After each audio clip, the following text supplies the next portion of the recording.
En primer lugar, a nombre de la Organización Panamericana de la Salud, quisiéramos agradecer a las autoridades sanitarias de los países de las Américas por la confianza que brindan a la OPS en su respuesta ante la COVID-19 y por haber acompañado e impulsado el tema de la reanudación de los viajes internacionales no esenciales en un contexto complejo. La pandemia por COVID-19 representa un desafío sin precedentes en nuestra historia reciente. Por su alcance, constituye una emergencia de salud pública de importancia internacional, según lo dispuesto por el Reglamento Sanitario Internacional, el acuerdo adoptado por todos los países del mundo para la gestión de los riesgos de salud pública, evitando interferencias innecesarias con el tráfico y el comercio internacional. Por la naturaleza misma de la COVID-19 y considerando las herramientas de salud pública actualmente disponibles, reanudar el tráfico internacional conlleva a aceptar un riesgo de propagación que lamentablemente no se puede evitar.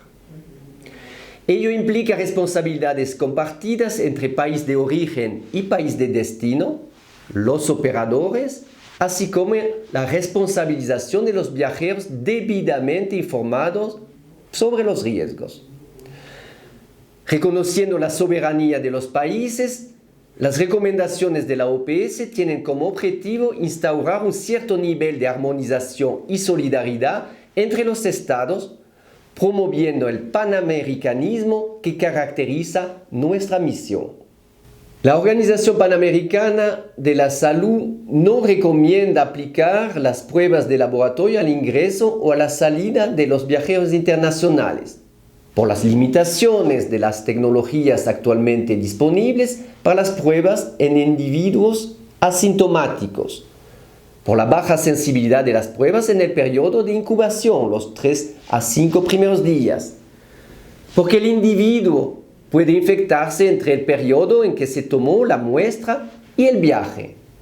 por la limitación para corroborar la veracidad de los documentos que muestran los resultados de la prueba, porque estadísticamente los viajeros son de un grupo de menor riesgo de estar infectados que su población de origen.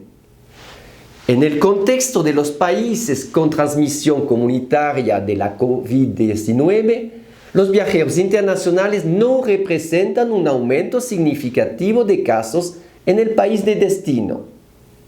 En países con casos esporádicos o con conglomerados, el uso de pruebas podría generar una sensación de falsa seguridad con una probable relajación de las medidas de protección personal y de distanciamiento físico, por las limitaciones jurídicas, operativas y de bioseguridad, y porque se impondría al país de origen la carga de realizar pruebas de laboratorio a los viajeros, especialmente en países con bajos recursos. En conclusión, los viajeros no deben considerarse ni manejarse como casos sospechosos de COVID-19 y, por lo tanto, no deben estar sujetos a la obtención de muestras. Tampoco deben considerarse ni manejarse como contactos de casos de COVID-19 y no debe requerirse que hagan cuarentena en el país de destino. Al contrario, se deben implementar mecanismos para monitorear el estado de salud de los viajeros entrantes durante los 14 primeros días de su estadía.